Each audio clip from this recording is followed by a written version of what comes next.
The champagne flute shattered against marble, crystal fragments scattering like my carefully constructed life. I stood frozen in my ivory gown. $2,300 I'd saved for 2 years, working double shifts at Romano's, while 300 guests watched Marcus Sullivan, the man I'd loved since college, turn to face them with that politician's smile he'd been practicing. "I can't do this," he announced, his voice carrying across the cathedral with rehearsed confidence. "I won't marry someone so beneath my family's standards." The words landed like physical blows. Beneath standards. I watched his mother, Catherine Sullivan, draped in Chanel and contempt, nod approvingly from the front pew. My hands trembled against the bouquet of peonies I'd arranged myself because flowers from the florist cost too much. Whispers erupted. Camera flashes sparked. Someone's phone was already raised, recording my humiliation for whatever social media platform would devour it first. My best friend Claire gasped somewhere behind me, but I couldn't turn around, couldn't move. The cathedral's incense mixed with my nausea, the cloying sweetness making my empty stomach churn. "Marcus, please," my voice cracked, small and pathetic even to my own ears. "Sarah, don't make this harder." He didn't even look at me when he said it. "You're a waitress. My father's running for Senate. Did you really think this would work?" The answer was yes. Stupidly, desperately, yes, because he'd told me he loved me, because he'd proposed on one knee in that tiny apartment we'd shared, promising forever despite our different worlds. Because I'd believed him when he said none of it mattered. I should have known better when he insisted we move the wedding date up, when he suddenly needed to postpone meeting my parents for the 5th time. When his college friends stopped including me in conversations at his campaign events. My father had died when I was 16. My mother worked 3 jobs to keep our heads above water. I'd put myself through community college, grateful for scholarships and ramen noodles and dreams of something better. Marcus had been that dream, proof that hard work and love could bridge any gap. What a fool I'd been. "I'm sorry it had to be this public," Marcus continued, addressing the crowd now like they were voters at a rally. "But I wanted to be honest, to show integrity." Integrity. The word tasted like ash. He'd waited until I was standing at the altar, until every person we knew was watching, until there was no dignity left to preserve. This wasn't honesty. It was an execution. I dropped the bouquet. Peonies scattered across white marble. Pink petals crushed under my satin heels as I turned and ran. The cathedral doors were so heavy, my weak arms barely managing to push them open. Cold November air hit my bare shoulders, stealing what little breath I had left. The steps blurred. 27 of them. I'd counted during rehearsal, laughing about tradition and thresholds and carrying brides. Now they were just obstacles between me and escape. My dress caught on the 3rd step. I heard fabric tear, felt the heavy skirt drag, but I didn't stop. A black Mercedes idled at the curb, its engine a low purr that somehow cut through the chaos in my head. I barely registered it. The parking lot stretched before me, cars belonging to people who'd just witnessed my destruction. Where was I even running to? My apartment. Our apartment. Still had Marcus's things in it. My mother was inside the cathedral, probably crying, definitely humiliated by association. I had nowhere to go. "Miss." The voice was dark velvet, accented with something European. Italian, maybe. I spun around, nearly losing my balance in the ridiculous heels I'd practiced walking in for weeks. He stood 3 steps above me, backlit by cathedral light that turned him into a silhouette. Tall, broad-shouldered. Expensive suit that probably cost more than my car. For a moment, all I could process was the way he commanded space, how the air itself seemed to rearrange around him. I'm sorry, I didn't see you." I was apologizing. Of course I was apologizing, even now. Even after everything. "You're bleeding." I looked down. My palm was cut, a thin line welling red where I'd caught myself on the cathedral door. I hadn't even felt it. Hadn't felt anything except the crushing weight of public humiliation. "It's nothing." I tried to move past him, but he shifted slightly, blocking my path without seeming to move at all. My heart hammered. Up close I could see his face. Sharp cheekbones, dark eyes that reflected cathedral light like black mirrors. a mouth curved in something that wasn't quite a smile. Young, maybe early 30s, but with the kind of presence that made age irrelevant. "Let me." He produced a handkerchief from his jacket. Actual monogrammed linen, crisp white with initials I couldn't quite read. Who carried handkerchiefs anymore? His hand reached for mine, and I should have pulled away. Should have run faster. But I was so tired of running, and his touch was surprisingly gentle as he wrapped the fabric around my palm. "Thank you." My voice wobbled. I need to breathe," he said simply. "You need to breathe." I realized I'd been holding my breath, my corset-tight bodice suddenly suffocating. I gasped, and the sound was too close to a sob. His eyes tracked the movement, cataloging my distress with an intensity that should have frightened me. "That man," he said, nodding toward the cathedral, "is a fool. You don't know him." The defense was automatic, pathetic. I know men like him. Something dangerous flickered across his expression. Rich boys who think the world is their playground, who break toys they never deserve to touch. The possessiveness in his tone made my skin prickle. I wasn't a toy. I wasn't anything to this stranger who appeared out of nowhere with his expensive suit and dangerous eyes, and a man stepped out of the Mercedes. Tall, built like a wall, wearing an earpiece. Security. My brain finally caught up with what I was seeing. The car. The guard. The way this stranger held himself like gravity bent around him instead of the other way around. "Who are you?" I whispered. "Someone who appreciates rare things when he sees them." His thumb brushed across my wrapped knuckles, the touch sending electricity up my arm. "And you, Sarah Mitchell, are very rare indeed." Ice flooded my veins. "How do you know my name?" "I know many things." He released my hand but didn't step back, keeping me in the orbit of his presence. "I know your mother is Maria Mitchell, who works at St. Catherine's Hospital. I know you graduated top of your class from community college. I know you've been saving for law school but spent it all on a wedding to a man who was never going to marry you." Horror and fury warred in my chest. "You're insane. Have you been following me?" "Observing." He said it like there was a difference. "Making sure you were worth the investment." "Investment?" The word came out shrill. "I'm not. This is crazy. Get away from me." I shoved past him, or tried to. He let me go, but I felt his gaze tracking me like a physical weight. My dress dragged across concrete, the train now filthy and torn. I made it 5 steps before his voice stopped me. "Your ex-fiancé owes me money, Sarah." I turned slowly.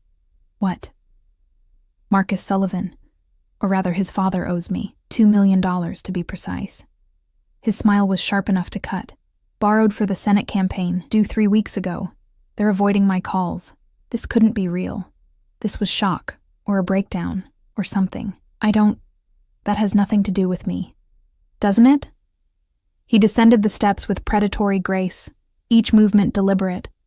"You were about to become family, complicit in their debts, their schemes." "I didn't know about any debts. I believe you." He stopped inches away, close enough that I could smell his cologne, cedar and smoke and something darker. "Which is why I'm offering you a choice." My laugh was hysterical. "A choice? What choice?" "Marry me instead." The world tilted. I actually stumbled, and his hand shot out, steadying me with a grip that was firm but not painful. The security guard moved closer, his hand inside his jacket. More people were emerging from the cathedral now. I could hear Claire calling my name. "You're insane," I repeated, but it came out weaker this time, perhaps. His dark eyes held mine, and I couldn't look away. "But I'm also the only person here offering you power instead of pity, revenge instead of regret, a new life instead of the ruins of your old one. I don't even know you. Dante Moretti." He said it like a confession or a threat. "And you have 10 seconds to decide before your friend reaches us and this opportunity disappears forever." 10. My mind raced. This was crazy. Impossible. 9. But Marcus had just destroyed me in front of everyone I knew. 8. My mother would lose her home when she couldn't afford rent without my help. 7. I had $300 in my bank account and nowhere to go. 6. This stranger, Dante, knew things about me, had been watching. That should terrify me. 5. It did terrify me. 4. But so did everything else. 3. Claire's voice was closer. Sarah, wait. 2. Dante's hand extended, palm up, waiting. 1. I put my hand in his. His fingers closed around mine like a trap snapping shut, and his smile was triumph and possession, and something that made my stomach drop. The security guard opened the Mercedes door. Dante guided me inside with a hand on my lower back, proprietary and claiming. Wait! Claire had reached us, breathless and furious. Sarah, what are you... Who is this? Her future, Dante answered before I could speak. He slid in beside me, the door closing with an expensive thunk that sealed us in leather and luxury. Drive, Marco. Sarah. Claire's palm slapped against the window as we pulled away from the curb. I watched her face, shock, confusion, fear, grow smaller in the side mirror, watched the cathedral disappear, watched my entire life recede into the distance. What had I just done? Dante's hand still held mine, his thumb tracing circles on my inner wrist that I felt all the way to my racing heart. Breathe, he reminded me again, his voice low and intimate in the confined space. You're safe now. But I wasn't safe. I could feel it in the way he looked at me, like I was something he'd won, claimed, captured, in the way Marco drove without needing directions, like this had been planned, in the way my wedding dress pooled around me in this stranger's car, white silk stained with shame and recklessness.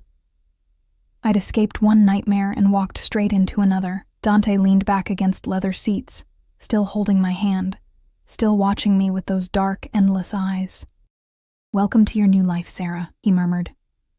I promise it will be far more interesting than the one you left behind.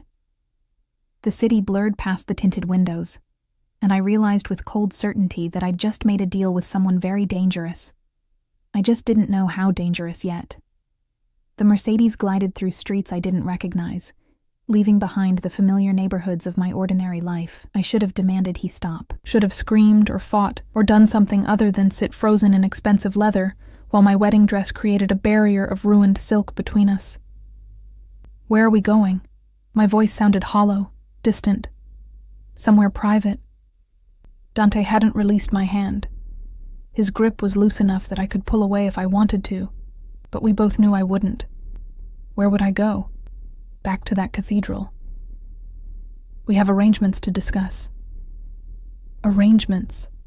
Like I was a business transaction. Maybe I was. I don't understand any of this. I finally managed to extract my hand, pressing myself against the door.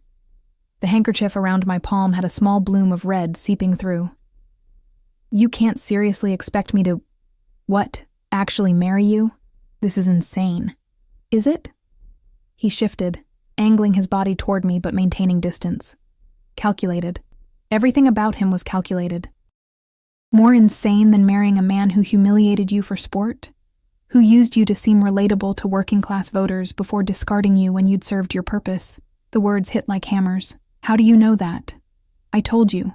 I observe.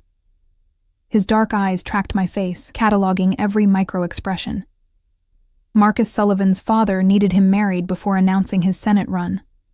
A wholesome romance with a hard-working girl from a modest background. Perfect campaign material, but the polls shifted. His strategist decided a single eligible son played better with certain demographics, so you became expendable. My stomach churned. You're lying. Am I? He pulled out a phone. Sleek, black, nothing like the iPhone everyone carried. I can show you the emails between Gregory Sullivan and his campaign manager, the timeline they created, the exact date they planned your dismissal. I didn't want to see them, couldn't bear to have my worst fears confirmed. Why do you even care? If his father owes you money, go after him, not me. But you're so much more valuable than money, Sarah. The way he said my name felt like possession. Gregory Sullivan thinks he can hide behind lawyers and delay tactics. But a man's son? His political future? Those are leverage. Horror crystallized. You want to use me to hurt them. I want to take something they value and make it mine. His voice dropped, intimate and dangerous. There's a difference. They don't value me. You saw that back there. They will when you're mine. Such certainty. Such arrogance. When you walk into rooms wearing my ring, my name, my protection. When Marcus has to watch you elevated so far above him, he'll need a telescope to see you. That's when they'll understand what they threw away. Revenge. He was offering me revenge wrapped in diamonds and danger. Part of me, the part still burning with humiliation, still hearing Marcus's dismissive words, wanted it desperately. The other part knew this was wrong. Dangerous, potentially fatal. The Mercedes turned onto a tree-lined street where houses became estates. Mansions rose behind iron gates and manicured lawns. Old money. The kind that built universities and named hospital wings, and definitely didn't marry waitresses. We stopped at gates that opened automatically, black iron scrollwork parting to reveal a 3-story colonial that belonged in a magazine spread. Marble fountains, topiary gardens, windows that gleamed like watching eyes. "This is your house?" Stupid question. Obviously it was his house, one of them. Dante stepped out, extending his hand to help me. I ignored it, gathering my destroyed dress and climbing out myself. My heels sank into perfect gravel. "I have properties in Boston, New York, Milan, but this one is private. Secure. Secure." The word choice made my skin prickle. Marco, the driver guard, had disappeared somewhere. Another man in a dark suit appeared at the front door, then another. How many people worked here? How many watched? "I can't do this." I backed toward the car. "This is crazy. You're a stranger. I can't." "Sarah." He moved closer, not touching but somehow surrounding me anyway. "Look at me." God help me. I did. "I'm offering you a way forward," he said quietly. "Not just revenge, security. Your mother's hospital bills covered. Yes, I know about those too. Law school tuition. A life where you'll never have to smile at rude customers or work double shifts or settle for less than you deserve.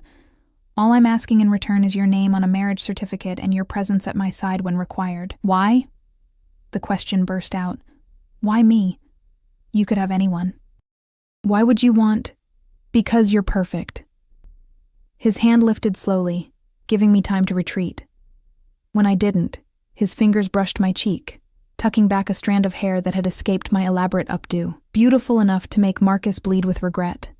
Smart enough to learn quickly, vulnerable enough to need me, and proud enough to hate that you do. The analysis was clinical and intimate all at once. I should have been offended. Instead, I felt seen in a way Marcus never managed in 3 years together. "What happens if I say no?" I whispered. Something flickered in his expression. "You walk away. I have Marco drive you wherever you want to go. Your mother's apartment, presumably, where you'll explain to her what happened and figure out how to rebuild from nothing." He paused. "And I find another way to collect what the Sullivans owe me. Threat. Definite threat beneath the pleasant words. And if I say yes, then we go inside. You clean up, change clothes, and we discuss terms like civilized people." His thumb traced my jaw, the touch light but electric. No pressure, no rush, just conversation. Every instinct screamed that this was dangerous, but those same instincts had told me Marcus loved me, that everything would work out, that good things happened to good people. My instincts were clearly garbage. "Just conversation," I repeated. "You have my word." The word of a man who admitted to stalking me, who knew intimate details of my life, who commanded security guards and multiple properties, and God knew what else. But what choice did I have? Pride wouldn't pay rent. Dignity wouldn't cover my mother's insulin costs. I nodded. Dante's smile was victory and hunger wrapped together. His hand moved to my lower back, guiding me up marble steps. The front door opened before we reached it. Another guard, this one with gray in his hair and scars on his knuckles. "Welcome home, sir." His eyes barely flickered to me. "Everything is prepared." "Thank you, Vincent." Dante led me through a foyer that could have swallowed my entire apartment. Marble floors, crystal chandelier, a staircase that curved like something from a movie. "This is Sarah. She'll be staying with us. See that the east wing is prepared. She'll need clothes, toiletries, anything she requires. Staying. Present tense, like it was already decided. Vincent nodded once and disappeared. How many people worked here? How many followed Dante's orders without question? This way. Dante's hand remained on my back, proprietary and warm through the thin fabric of my dress. He guided me through hallways lined with art that looked expensive and old. We ended up in a study. Dark wood, leather furniture, floor-to-ceiling bookshelves, and a desk that probably cost more than my car. He poured amber liquid from a crystal decanter. Whiskey, you need it. I don't drink whiskey. You do now. He pressed the glass into my hand, then poured his own. To new beginnings. I didn't toast, just took a sip and nearly choked on the burn. Dante's mouth curved in amusement. Sit. He gestured to a leather chair. Please. I perched on the edge, my dress cascading around me in ruined waves. The bodice dug into my ribs, the train pooled on expensive carpet. I felt ridiculous and small and completely out of my depth. Dante sat across from me, perfectly at ease in his domain.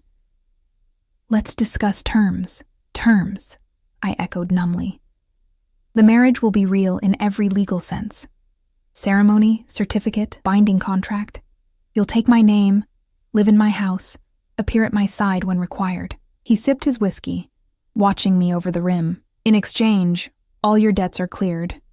Your mother's medical expenses covered indefinitely, a monthly allowance, shall we say 50,000, and law school tuition when you're ready. 50,000, monthly. I made that in a year of double shifts and degrading tips. What about... I couldn't believe I was asking. Physical expectations? None. His answer was immediate. I won't touch you unless you ask me to. This is a business arrangement, not a romance. Relief and strange disappointment warred in my chest. For how long? 2 years minimum. After that, we can renegotiate. Divorce if you want, with a settlement that ensures you never have to depend on anyone again. 2 years. I could survive 2 years of anything, couldn't I? People endured worse for less. And what do you get out of this? I demanded. Besides revenge on people who owe you money? A wife. He said it simply. In my world, family means everything. A man without a wife, without the stability of marriage, is viewed as incomplete, unreliable. There are business opportunities that require respectability. So, I'm a prop. You're a partner. His eyes held mine. I take care of what's mine, Sarah. And if you agree to this, you'll be mine in every way that matters. The possessiveness should have repulsed me. Instead, it sparked something dangerous in my chest. Marcus had been ashamed of me. Dante wanted to claim me. I need time to think. Of course. He stood, extending his hand. Vincent will show you to your room. Fresh clothes are being prepared. Take a shower, rest, eat something. We'll talk more at dinner. I let him pull me up, his hand engulfing mine. And if I decide no, then Marco drives you home tomorrow morning. No strings, no consequences. He raised my hand to his lips, pressing a kiss to my wrapped knuckles that felt like sealing a bargain. But you won't say no, Sarah. How do you know? Because you're already imagining Marcus's face when he sees you again. His smile was wicked and knowing. When you walk into his father's campaign fundraiser on my arm, wearing diamonds and confidence. When he realizes exactly what he lost. He was right. God help me. He was right. Vincent appeared in the doorway, silent as a ghost. Dante released my hand slowly, deliberately. Until dinner, then. I followed Vincent through more hallways, up that sweeping staircase, past closed doors and watching portraits. The east wing was its own apartment, bedroom, bathroom, sitting room, all decorated in cream and gold and understated luxury. Clothes are in the closet, miss, Vincent said. Dinner is at 7. Someone will fetch you. Then I was alone. I stood in the center of a bedroom bigger than my entire apartment, still wearing my destroyed wedding dress, and started laughing. The sound was unhinged, bordering on hysterical. What was I doing? What was I actually considering? My phone buzzed in the hidden pocket I'd sewn into my dress. 17 missed calls from Claire. 8 from my mother. 3 from unknown numbers, and 1 text from Marcus. We need to talk about the apartment, not sorry. Not an explanation. Just logistics about our shared lease and his stuff, and the mundane details of untangling a life together. I threw the phone across the room, then I unzipped my dress, the one I'd saved for, dreamed in, believed represented my future. It fell in a puddle of ivory silk and shattered dreams. I stepped out of it, leaving it there like a shed skin. The bathroom was marble and mirrors. I caught my reflection, makeup smeared, hair falling from its pins, the cuts on my palm still seeping blood through Dante's monogrammed handkerchief. I looked like a disaster, a victim. I looked like someone who needed saving. The shower had 6 different settings and water pressure that felt like heaven. I stood under scalding heat until my skin turned pink, washing away makeup and hairspray and the lingering smell of cathedral incense. When I finally emerged, wrapped in a towel softer than anything I'd ever owned, the closet had been filled. Dresses, jeans, sweaters, all in my size, all expensive, all perfectly coordinated. Someone had been very thorough in their observations. I should have been terrified by that level of surveillance.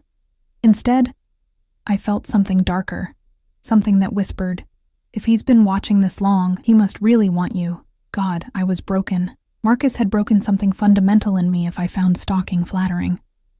I chose jeans and a cashmere sweater that probably cost more than my monthly rent. They fit perfectly. Of course they did.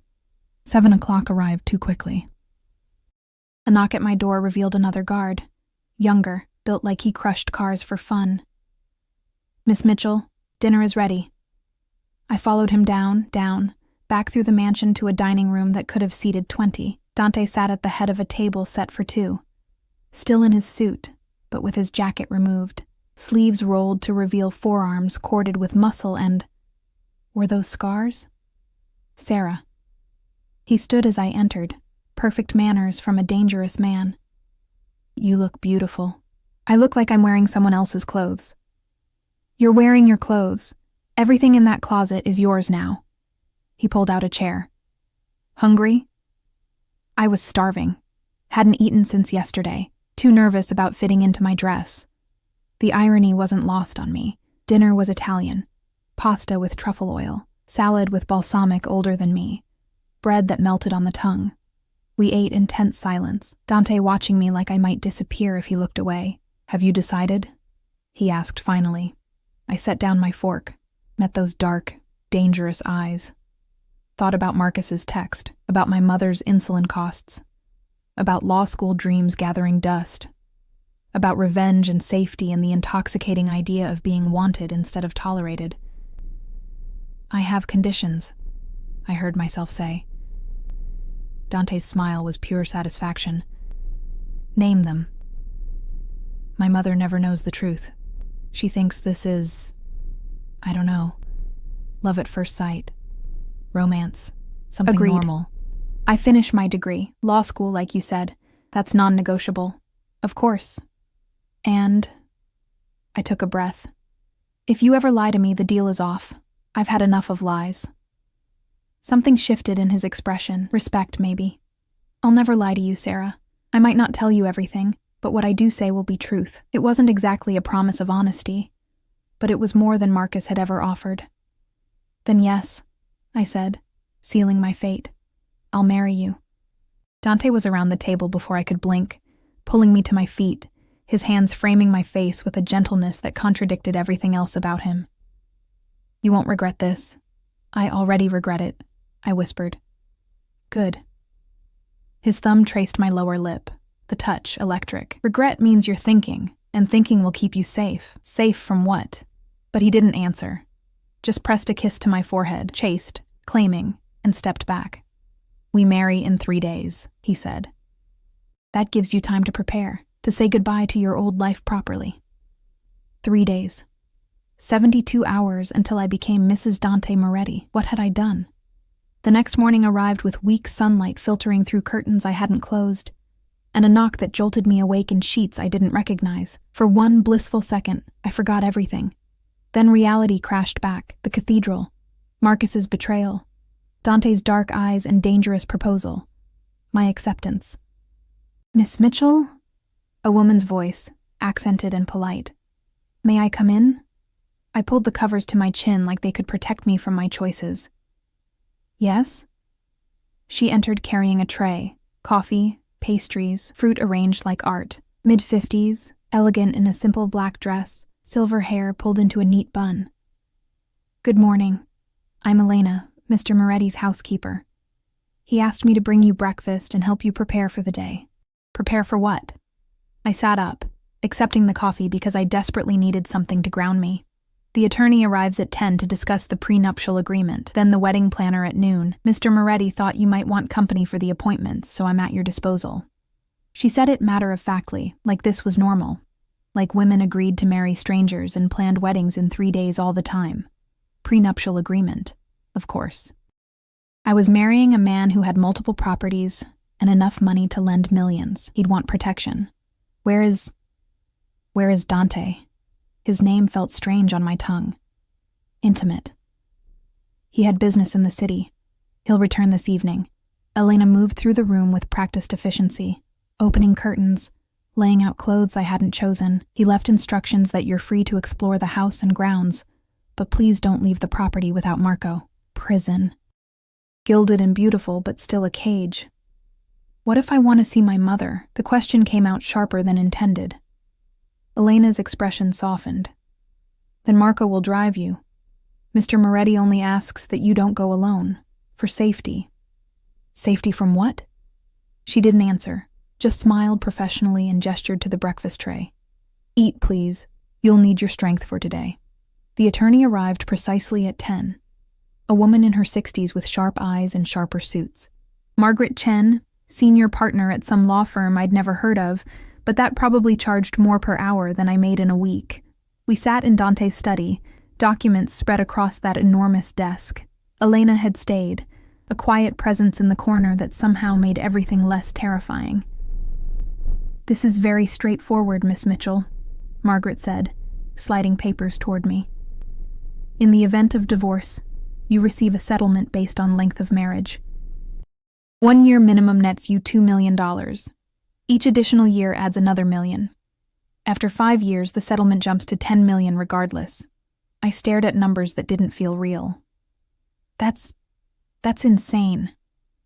That's generous, Margaret corrected. Mr. Moretti wants you comfortable, secure. She flipped to another page. Additionally, all debts in your name or your mother's name are assumed by Mr. Moretti immediately upon marriage. You'll receive a monthly allowance of $50,000, plus unlimited access to household accounts for personal expenses. $50,000. He hadn't been exaggerating. What does he get? I asked. What am I giving him besides my name? Margaret's eyebrow lifted slightly. Your presence, your discretion, your loyalty for the duration of the marriage. You agree not to discuss Mr. Moretti's business dealings with anyone outside this household. You agree to accompany him to social and business functions as required. You agree to maintain the appearance of a committed, loving marriage in public. Appearance. Everything with Dante was about appearance. And if I break these terms, the agreement is void. You leave with nothing. Margaret's tone was neutral, but her eyes held warning. Mr. Moretti values loyalty above all else, Miss Mitchell. He rewards it handsomely and punishes its absence severely. The threat was clear, even unspoken. I thought about the guards, the security, the way Dante commanded obedience with a glance. What happened to people who betrayed him? What happened to wives who broke their word? I need to read this. My hand shook as I reached for the documents. All of it, before I sign anything. Of course. Margaret stood. Take your time. I'll return tomorrow for the signing. The ceremony is scheduled for Friday evening. Small, private, just immediate household and necessary witnesses. Mr. Moretti thought you'd prefer that to another public spectacle. Considerate. He was being considerate about trapping me in a contract that essentially bought my silence and loyalty for money. After Margaret left, I sat in Dante's chair and actually read the prenuptial agreement. Every word, every clause, every carefully crafted sentence. It was exactly as she'd described. Generous financially, ironclad legally, and absolutely clear that I was entering an arrangement, not a marriage. But then, I found the addendum. Handwritten in dark ink, initialed by Dante. Sarah Mitchell shall have complete autonomy over her education, career choices, and personal relationships. No restrictions shall be placed on her freedom of movement, communication, or association beyond reasonable security concerns. She maintains full rights to her own earnings and intellectual property. This marriage is a partnership of equals, regardless of financial disparity. Partnership of equals. He'd written that himself, added it after the lawyers had finished their clinical terms and conditions. I traced the words with my finger, trying to understand this man who stalked me and saved me in the same breath. The wedding planner arrived at noon, a thin man named Sebastian who spoke in exclamation points and brought fabric swatches like they were holy relics. We sat in a sunroom I hadn't known existed, surrounded by samples of flowers and invitations and table settings. Mr. Moretti wants elegant but intimate, Sebastian gushed, spreading options across a glass table, classic romance with modern sophistication. I'm thinking cream roses, gold accents, candlelight. Oh, and the dress. We have appointments at 3 boutiques this afternoon. Vera Wang, Oscar de la Renta. I already have a dress. The words came out flat. Sebastian blinked. I'm sorry? From yesterday.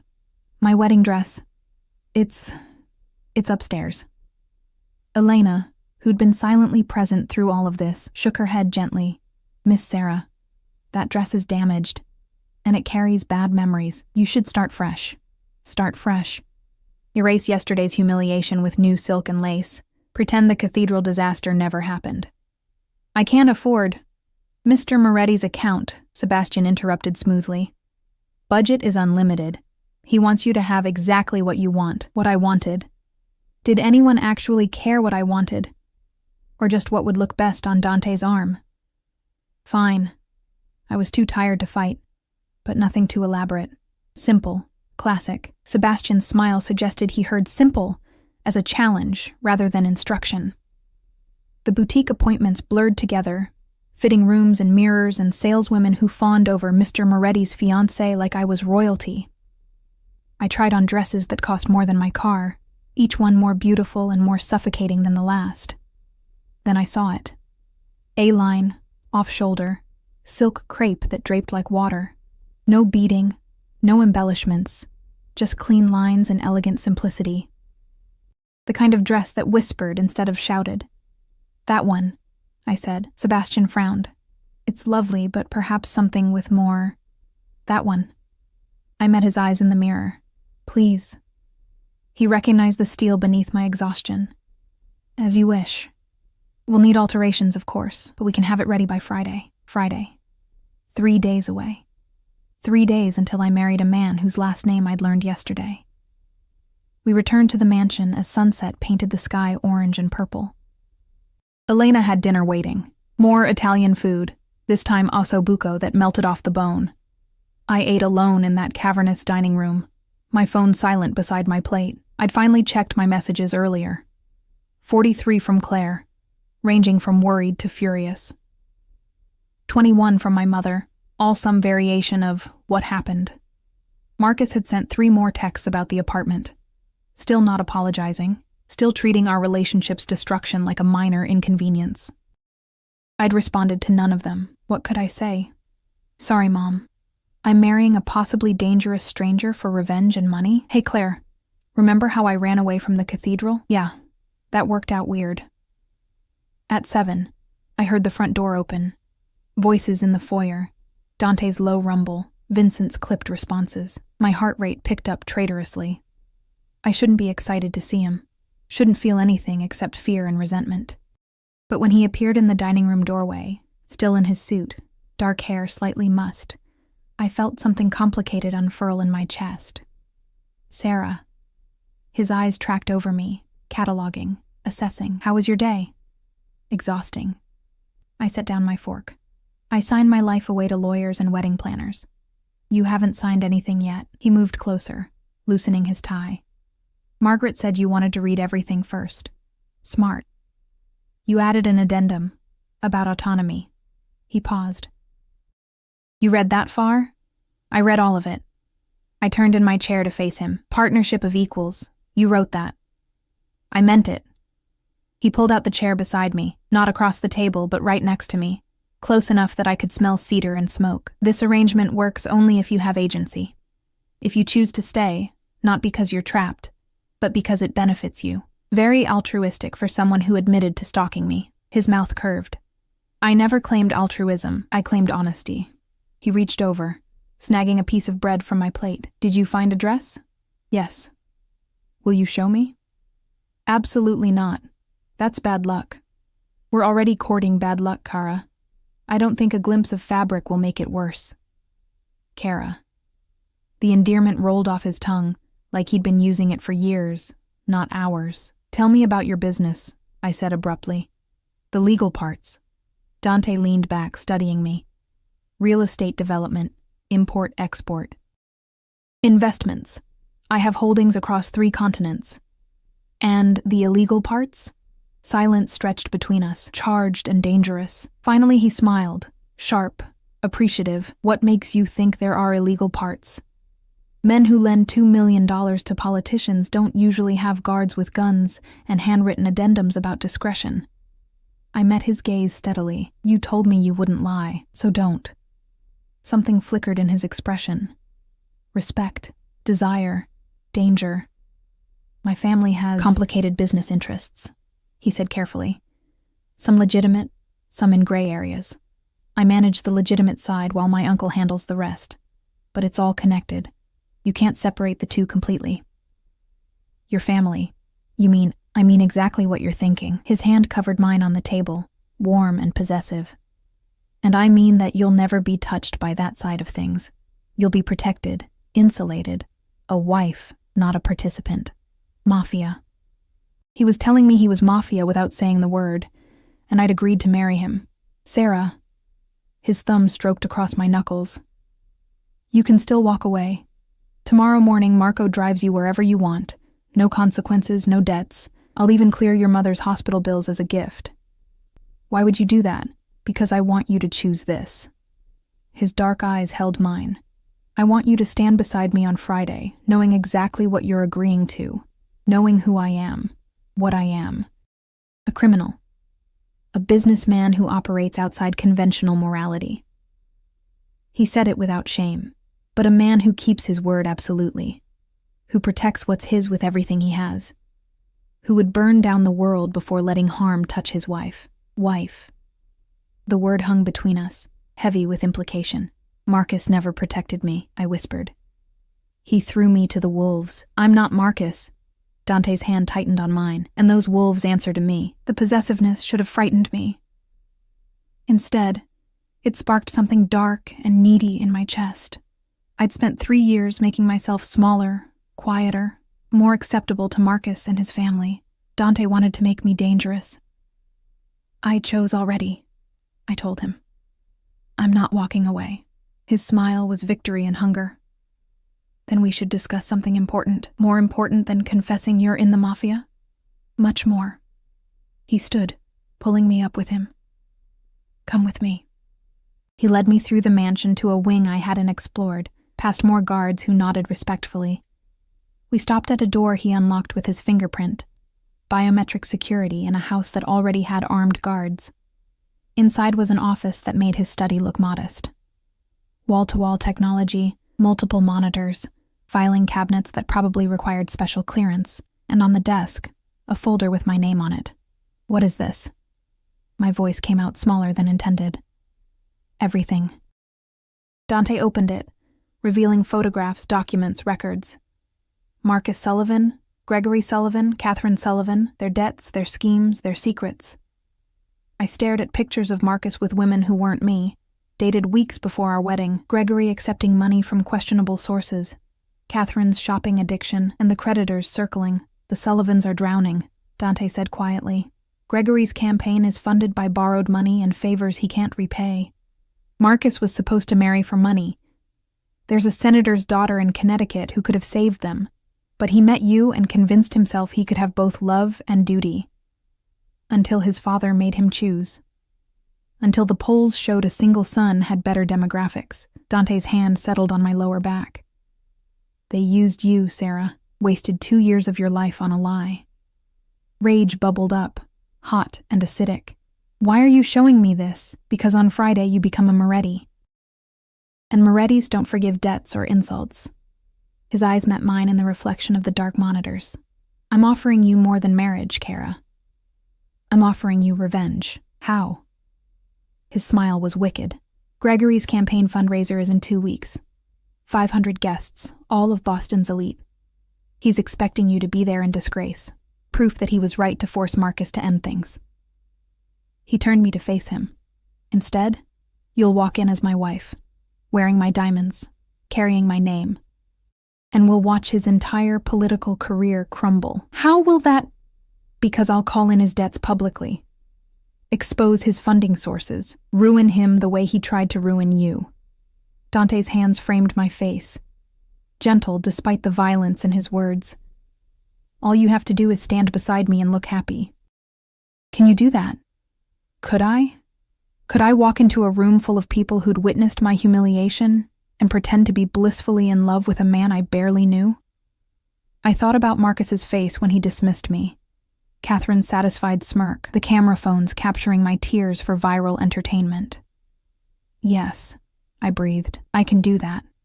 Good girl. Dante's thumb traced my lower lip, the touch electric. We'll destroy them together. The promise should have horrified me. Instead, I felt alive for the first time since Marcus had shattered my world. Dante was dangerous, criminal, possessive to the point of obsession, but he was offering me power instead of pity, revenge instead of sympathy. And God help me, I wanted it.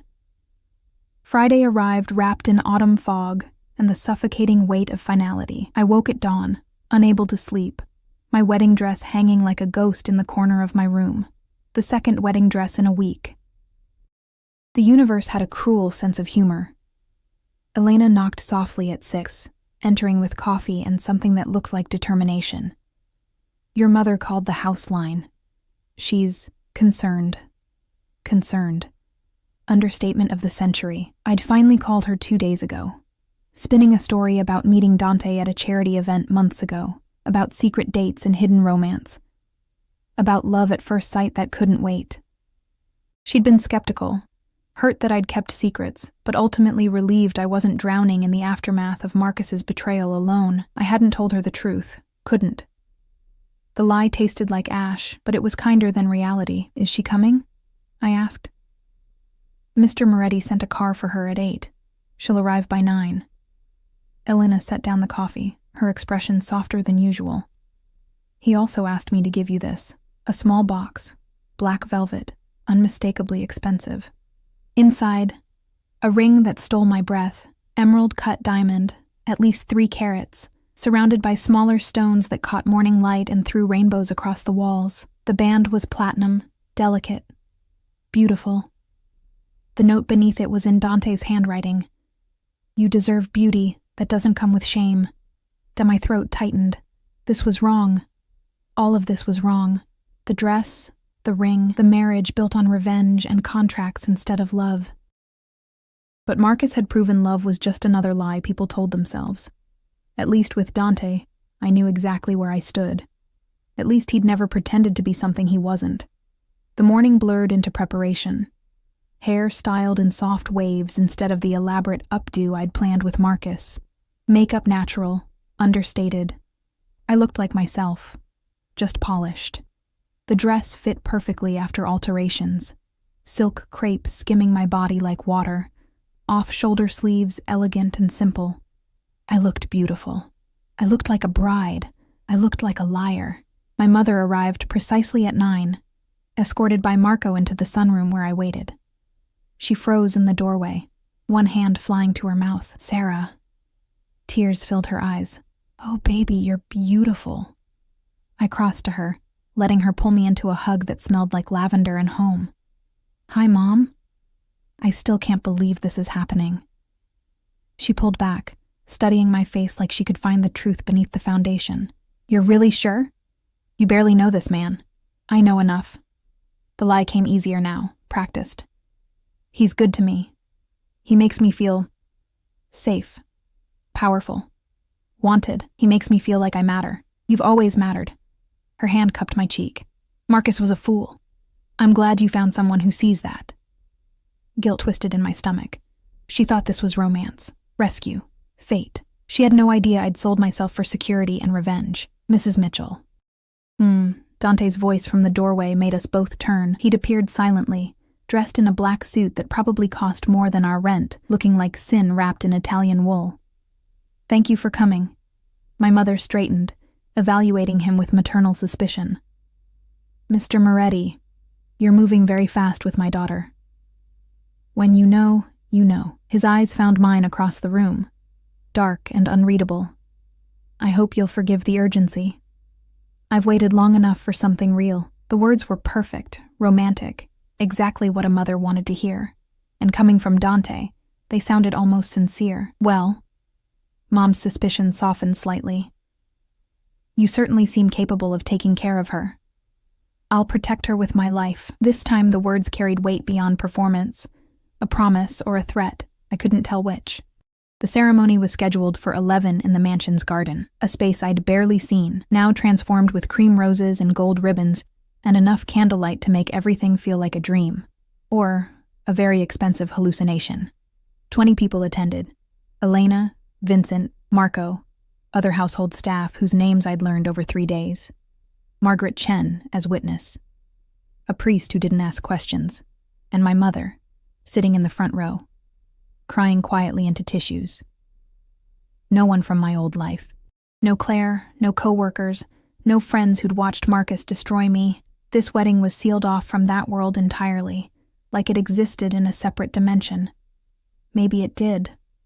I stood in a small room off the garden, staring at my reflection while Elena fussed with my veil. Simple tool. Nothing like the cathedral-length monstrosity I'd worn before. Through the window, I could see guests taking their seats.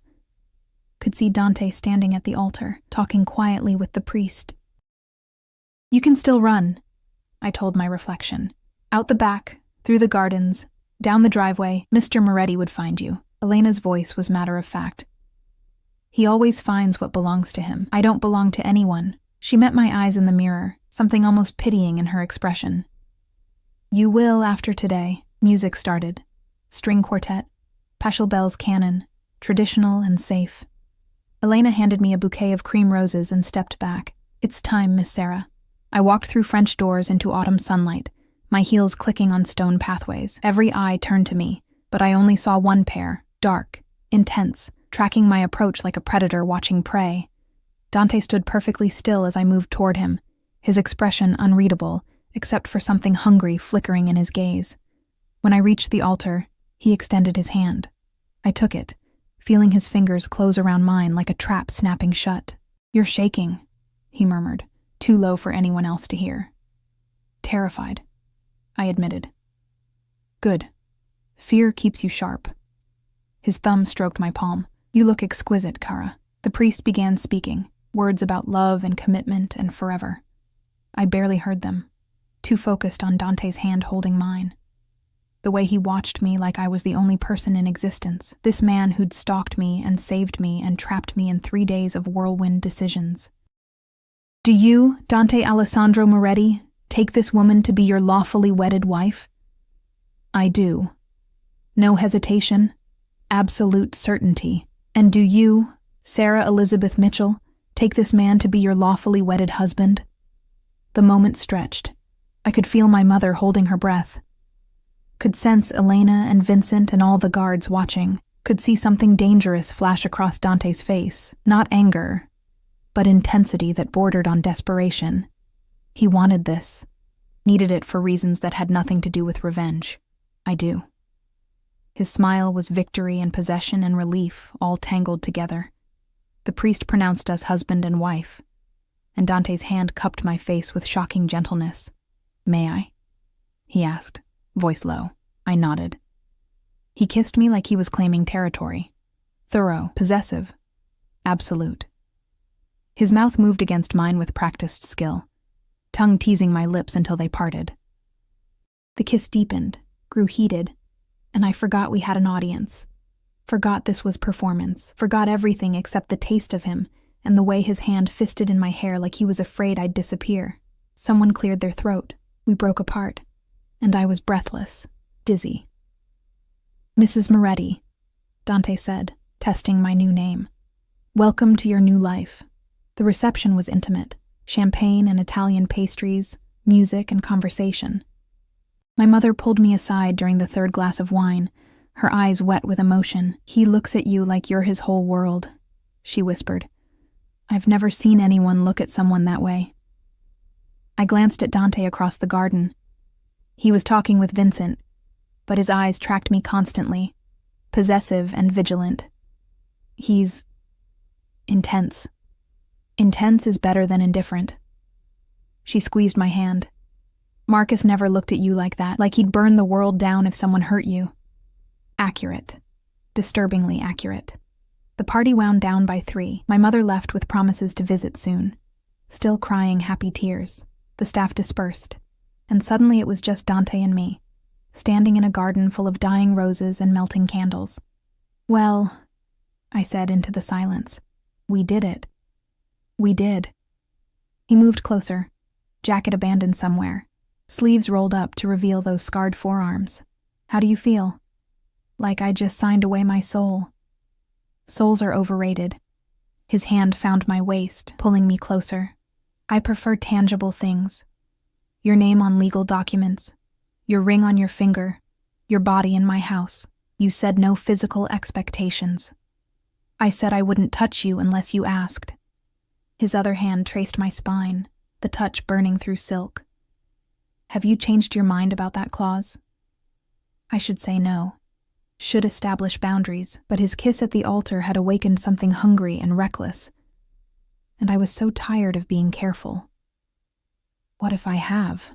The words came out breathless. Dante's eyes darkened. "Then I'd carry you upstairs and spend our wedding night showing you exactly what kind of husband I can be." His mouth brushed my ear. "I'd peel this dress off slowly, kiss every inch of skin I uncovered, make you forget Marcus ever existed." Heat pooled low in my stomach. "That's very confident. I'm very skilled." His teeth grazed my earlobe. "Say yes, Sarah. Ask me to touch you." God, I wanted to. Wanted to lose myself in physical sensation and forget the complicated reality of what we'd done. But something held me back. Pride, fear, the last shred of self-preservation. "Not tonight." I stepped back, putting distance between us. "Tonight, I need to process this." Disappointment flickered across his face, quickly masked. "Of course. Whatever you need." He caught my hand, pressing a kiss to my new ring. "But know that when you do ask, Kara, I'll make it worth the wait." Promise or threat. With Dante, they were the same thing. He walked me upstairs to my room, still my room, not his, maintaining the agreed-upon separation. At the door, he paused. "Sleep well, wife." The word was caress and claim. "Tomorrow, we start planning for the fundraiser. Revenge," I said softly. "That's what this is really about, isn't it? Not marriage, it's about Revenge. both." His knuckles traced my jaw. "I get a beautiful wife and the satisfaction of destroying my enemies. You get security and the pleasure of watching Marcus suffer. Everyone wins. Except the Sullivans. Especially the Sullivans." His smile was sharp. "They tried to break you, Sarah. We're going to break them back." After he left, I stood in my wedding dress in the center of my bedroom. Mrs. Sarah Moretti now. Legally and completely. I should feel something. Regret, fear, triumph. Instead, I felt numb. I'd escaped one cage and walked into another. But this cage had diamond bars and a keeper who looked at me like I was precious instead of disposable. Was that better? Or just a prettier kind of prison? My phone buzzed. Claire, for the 47th time. I finally answered. "Jesus Christ, Sarah." Her voice was frantic. "Where the hell have you been? Your mom said you got married today? To who?" "It's complicated." "Complicated? You ran out of your wedding and disappeared for a week, and now you're married to someone else? That's not complicated. That's insane." "I know." I sank onto the bed, dress pooling around me. "I know it's crazy. But Claire, he's what? Rich? Dangerous? Both?" She paused.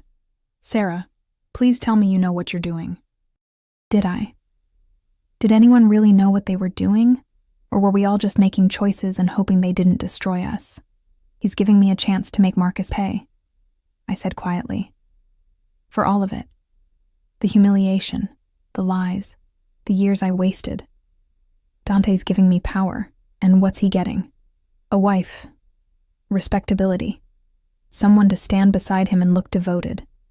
That's not an answer, but it was the only answer I had.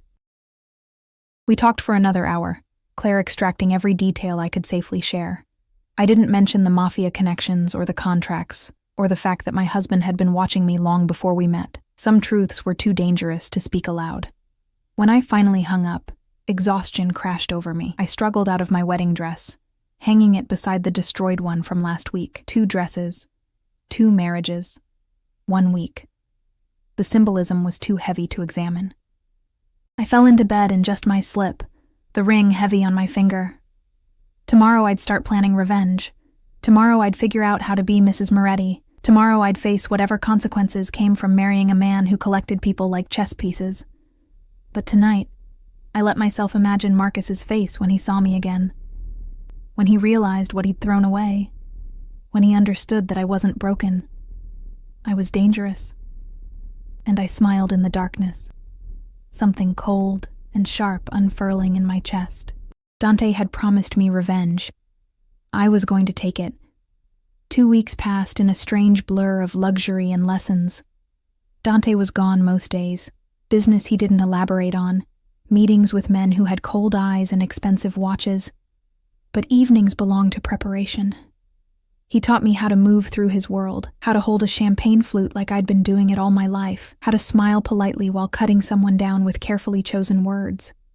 The fundraiser isn't just about revenge, he explained one night over dinner, both of us seated at opposite ends of that ridiculous table. It's about establishing you as untouchable. They need to see you've risen so far above them that their opinions became irrelevant. I'm still me, I protested. A waitress playing dress-up. You're Mrs. Dante Moretti. His eyes held mine across crystal and candlelight. That name carries more weight than Marcus's entire family legacy. Own it. So I practiced. Practiced walking in heels that cost more than my old monthly salary. Practiced small talk with Elena, who'd spent decades navigating wealthy circles. Practiced holding my head high when everything in me wanted to shrink and hide. The dress Dante chose for the fundraiser arrived 3 days before the event. Midnight blue silk that hugged every curve before flowing to the floor, a neckline that dipped dangerously low, a slit that showed leg with every step. Diamonds accompanied it, a necklace that had belonged to his grandmother, he said, earrings that caught light and threw stars across walls. Too much, I protested when Elena fastened the necklace. The stones were cold against my skin, heavy with history and expectation. Perfect, Dante corrected from the doorway. He'd appeared silently, dressed in a tuxedo that made him look like he'd stepped out of a film noir, dangerous and beautiful, and absolutely in control. You look like you were born to wear those. I was born to wear clearance rack polyester. He crossed the room, stopping behind me so we both faced the mirror. His hands settled on my bare shoulders, warm and possessive. You were born to be extraordinary. Marcus was too stupid to see it. I'm not. The compliment landed wrong, too intense, too possessive, but when I met his eyes in the reflection, I saw something beyond possession. Pride, maybe, or satisfaction that his investment was paying dividends. Ready? He asked. No, absolutely not. But I nodded anyway. The fundraiser was held at the Fairmont Copley Plaza, all crystal chandeliers and marble columns and old money pretension. We arrived fashionably late, Dante's hand firm on my lower back as Marco opened the car door. Cameras flashed immediately. Apparently my disastrous first wedding had made me newsworthy, and my marriage to Dante Moretti had amplified that interest. Smile, Dante murmured against my ear. Let them see you're happy, I smiled. Let the cameras capture Mrs. Moretti in diamonds and designer silk, looking nothing like the broken girl who'd fled a cathedral 2 weeks ago. Inside, the ballroom was packed with Boston's elite. Politicians and businessmen, old families and new money, everyone dressed in their finest and clutching cocktails like weapons. Conversations stuttered when we entered. Heads turned. Whispers erupted. Is that Sarah Mitchell? I heard she married some Italian businessman. God, that dress! Dante's hand tightened possessively. Chin up, Kara. You're the most beautiful woman here, and you're mine. Let them choke on their jealousy. We moved through the crowd like royalty. Dante greeting people with easy confidence while I smiled and nodded and tried not to vomit. Then I saw them. Marcus stood near the bar, talking with his father and a group of older men in suits. He looked the same. Blonde hair perfectly styled, blue eyes that had once made me weak, that politician's smile firmly in place. Catherine hovered nearby, dripping in diamonds that suddenly looked cheap compared to what I wore. They hadn't seen us yet. Ready? Dante's voice was dark honey, dangerous and sweet. I took a breath, straightened my spine, let the rage I'd been nurturing for 2 weeks crystallize into cold determination. Yes. We crossed the ballroom, Dante's hand never leaving my back. People parted for us instinctively, sensing predator and prey dynamics they couldn't quite name. We stopped 3 feet from Marcus's group. Gregory. Dante's voice cut through their conversation like a blade. How unexpected to see you here. Gregory Sullivan turned, his smile faltering when he recognized Dante. Then his eyes landed on me, and the smile died completely. Mr. Moretti, we weren't expecting you. I'm sure. Dante's arm wrapped around my waist, pulling me close. I don't believe you've met my wife. Sarah Moretti, though you might remember her as Sarah Mitchell. Marcus's glass slipped from his fingers. Crystal shattered on marble, champagne spreading like blood. His face had gone white, eyes tracking from me to Dante and back like he couldn't process what he was seeing. Sarah? His voice cracked. What, how? Hello, Marcus. I kept my tone pleasant, cordial, like greeting an old acquaintance instead of the man who'd destroyed me publicly. You're looking well. Marriage clearly suits some people. Catherine had gone rigid, her expression cycling through shock, fury, and something that looked like fear. She recognized Dante's name. Everyone did, and she understood what my presence on his arm meant. This is impossible, Marcus sputtered. You can't just... We were engaged 2 weeks ago. Engaged to you. I let my smile sharpen. Married to him. Turns out when someone actually values you, things move quickly. Dante's hand traced my spine, the touch intimate and claiming. Sarah and I have known each other for months. We kept things quiet until the timing was right. The lie rolled off his tongue smoothly. Your public rejection simply accelerated our timeline. Months? Gregory had found his voice, but it shook slightly. That's... Sarah, surely you can see how this looks. Like I upgraded significantly? I interrupted, channeling every etiquette lesson Elena had drilled into me. I know exactly how it looks, Gregory. It looks like your son did me a tremendous favor. Other people were watching now, drawn by the tension and shattered glass. Camera phones appeared. This would be on social media within minutes. Sarah Mitchell, humiliated bride, now glittering on the arm of one of Boston's most powerful men. We should talk, Marcus said desperately, reaching for my arm. Privately. There's been a misunderstanding. Dante's hand shot out, catching Marcus's wrist before he could touch me. The movement was casual, almost lazy, but I felt the violence beneath it. My wife doesn't take private meetings with ex-boyfriends. Surely you understand. Let go of me. Marcus tried to pull away. Couldn't. Dante's grip was iron wrapped in silk. Gladly, Dante released him with a slight push that made Marcus stumble, but let's be clear. Sarah is under my protection now. Any attempt to contact her, to harm her reputation, to so much as speak her name without respect, will be considered a personal insult. His smile was sharp enough to cut. And I take personal insults very seriously. The threat hung in the air, unmistakable. Gregory's face had gone from white to red, anger and fear warring for dominance. Catherine looked like she might faint. Speaking of insults, Dante continued, his tone pleasant as poison, we should discuss your debt, Gregory. $2 million, 3 weeks overdue. I've been patient, but my patience has limits.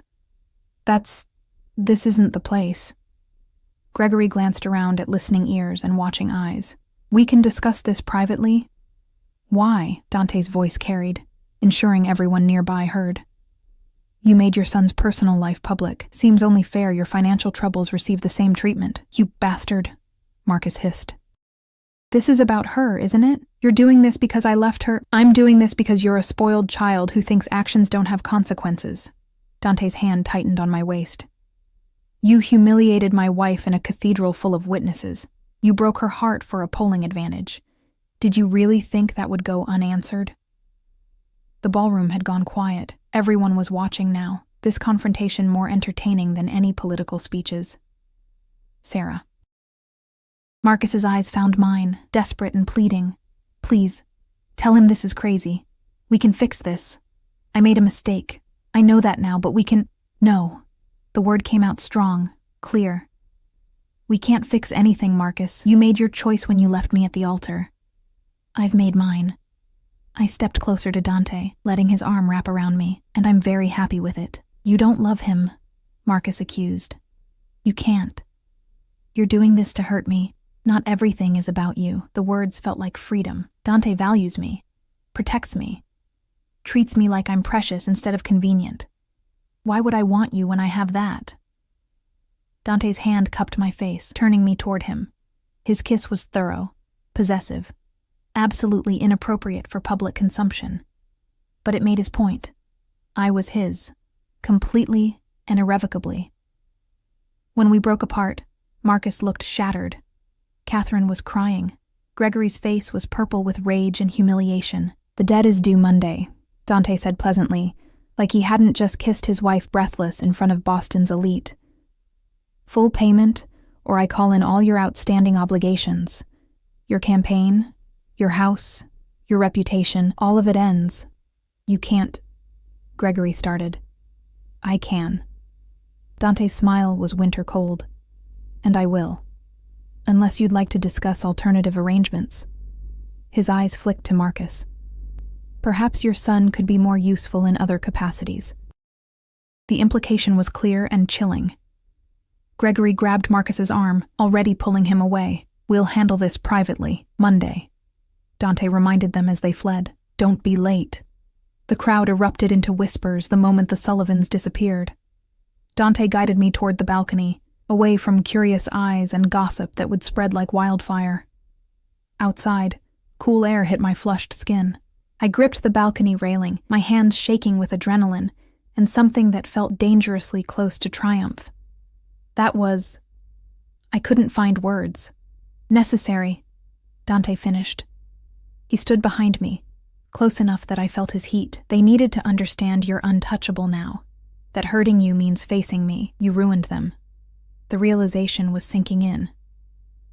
Gregory's campaign, Marcus's reputation, all of it. They ruined themselves. His hands settled on my shoulders. I just expedited the process. I turned to face him. This man I'd married for revenge and security. Thank you. For what? For making me feel powerful instead of pitiful. The words caught in my throat. For giving me this. Dante's expression softened, something warm breaking through his usual control. You were always powerful, Kara. You just needed someone to help you see it. His hand cupped my cheek, thumb tracing my lips. The touch sparked electricity through my entire body. Awareness I'd been ignoring for 2 weeks. Desire I'd been burying beneath lessons and preparation. Dante, I whispered. Yes. Take me home. His eyes darkened. Are you sure? Was I? This was crossing a line we'd carefully maintained, moving from arrangement to something more complicated and dangerous, but standing here in his arms, wearing his diamonds, carrying his name. I was already so far past that line it didn't matter anymore, I'm sure. The ride home was torture, Marco driving while Dante and I sat in the back seat, the air between us charged with everything we weren't saying. His hand rested on my thigh, burning through silk, a promise of what waited. We made it through the front door before control shattered. Dante pressed me against the wall in the foyer, his mouth claiming mine with hunger barely leashed. I kissed him back desperately, 2 weeks of tension and denial exploding between us. Upstairs, he growled against my lips. Now! He lifted me, actually lifted me like I weighed nothing, and carried me up that sweeping staircase, past my room, past closed doors, to the master suite I'd never entered. His bedroom was dark and masculine, leather and wood and windows overlooking the gardens. But I barely saw it before he had me on his bed, dress riding up my thighs, his body covering mine. "Tell me to stop," he demanded, hands framing my face. "Tell me this is too fast, too much. Don't stop." I pulled him down, kissing him until we were both breathless. "Don't you dare stop." So he didn't. He worshipped my body like I was something holy instead of something purchased. Kissed every inch of skin he uncovered, whispered Italian endearments against my throat, made me forget Marcus, forget humiliation, forget everything except the pleasure building between us. When he finally entered me, his eyes locked on mine, dark and intense and absolutely focused. "Mine," he breathed. "Say it, yours," I gasped. Again, "Yours." And I meant it. After we lay tangled in expensive sheets, my head on his chest while his fingers traced patterns on my spine. The ceiling fan turned slowly. Cooling sweat-slicked skin. "What happens now?" I asked quietly. "Now?" Dante's hand cupped the back of my head. "Now you're truly my wife in every sense. Now we build a life together, one that's real, not just convenient." "Real," I repeated. "Can this be real?" "It already is." He tilted my face up, his expression sincere in a way I'd rarely seen. "I know this started as arrangement, revenge and contracts and mutual benefit. But somewhere between your yes and tonight, it became something else." My heart stuttered. "What?" "Obsession." He said it matter-of-factly. "Possession." Maybe even the early stages of something terrifying like love. His thumb traced my lower lip. "You've gotten under my skin, Sarah Moretti. And I don't think I want you out." The confession should have frightened me. Instead, it felt like relief, like permission to admit my own dangerous feelings. I took a breath. "I think I'm starting to fall for you, despite everything. Despite the insanity and danger and complete recklessness of all of this." His smile was brilliant and rare. "Then we're both insane. Probably. But at least we're insane together." We lay there as moonlight painted patterns on the walls, two broken people who'd found something like healing in each other's damage. It wasn't the romance I'd dreamed of, no fairy tale proposals or traditional courtship. But it was honest, real, built on truth instead of pretty lies. Monday came too soon. I woke in Dante's arms, tangled in his sheets, wearing nothing but his grandmother's necklace. He was already awake, watching me with an expression that made my heart race. "Good morning, wife." "Good morning, husband." The word still felt strange. "What happens today?" "Gregory pays or loses everything." He kissed my forehead. "Either way, it's handled." "And Marcus?" "Marcus learns that some mistakes have permanent consequences." I should have felt guilty, should have cared about their destruction.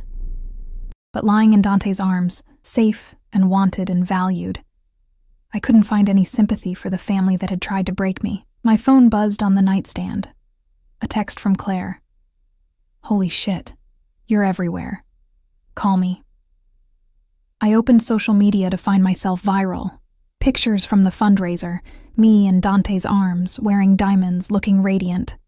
Marcus's stricken face, the Sullivans' hasty exit. Headlines screamed about revenge weddings and Cinderella stories and the girl who traded up spectacularly. "You're famous," Dante observed, reading over my shoulder. "Infamous," I corrected. "Same thing in our world." He took the phone, setting it aside. "Ignore it. Let them talk. We know the truth. The truth. That I'd married a dangerous man for revenge and security. That somewhere along the way, revenge had become less important than the way he looked at me. That security had transformed into something that felt dangerously close to love. What truth is that? I asked. Dante's hand cupped my face, his eyes holding mine with absolute certainty. That you're mine, and I'm yours. That we chose this together. That whatever we started as, we're becoming something real. He kissed me softly. That I'll protect you, cherish you, and destroy anyone who tries to hurt you for the rest of our lives. Very romantic for a mafia boss. I contain multitudes. His smile was wicked. You'll spend years discovering them. Years. The word no longer terrified me. Instead, it sounded like a promise. We spent the day in bed, ignoring calls and messages, losing ourselves in each other, building intimacy from revenge and convenience, and surprising amounts of genuine affection. Dante told me about his family, his childhood in Italy, the uncle who'd raised him in this dangerous world. I told him about my father's death, my mother's sacrifices, my dreams of law school I'd abandoned for Marcus. "You'll go," Dante said firmly. "This fall. Harvard if you want. I'll make it happen." Just like that. "I told you. I take care of what's mine." His hand traced my spine. "And you, cara mia, are precious to me. Your dreams matter." No one had ever said that before. No one had ever made my ambitions feel important instead of inconvenient. That evening, Vincent knocked on the bedroom door with news. The Sullivan payment arrived. Full amount, plus interest. Dante smiled against my shoulder. "And the campaign?" "Suspended indefinitely. Gregory's withdrawing, citing family matters. Perfect." Dante's satisfaction was tangible. "Thank you, Vincent." After he left, I turned to look at my husband. "It's over then. They paid. The revenge is complete." "Is it?" Dante's eyes held mine. "Do you feel avenged?" I considered it. Marcus was ruined professionally and personally. His father's political career was dead. Their family reputation was shattered. Everything they'd valued had been stripped away. But more than that, I had everything they'd tried to deny me. Education, security, a partner who valued me. I'd won in ways that went beyond their destruction. "Yes," I said finally. "I do." "Good." He pulled me closer. "Then we can focus on building instead of destroying, on our future instead of their past. Our future." 6 months ago, my future had been Marcus and modest dreams, and making myself smaller to fit his world. Now it stretched before me, vast and uncertain and thrilling. Law school and Dante's protection, and a life where I didn't have to shrink anymore. "I love you," I said suddenly. The word surprised us both. Dante's expression transformed, vulnerability breaking through his usual control. "Already? Is it too soon?" "No." He kissed me thoroughly, deeply. "It's perfect timing, because I've been falling since I saw you on those cathedral steps, looking broken and beautiful and furious." "That's when you decided?" "That's when I knew you were mine." His hand tangled in my hair, possessive and tender. "I would have waited years if necessary. But you gave me weeks, gave me yourself, gave me forever. Forever is a long time, not long enough." His smile was everything, danger and devotion and dark promises. "Not nearly long enough with you."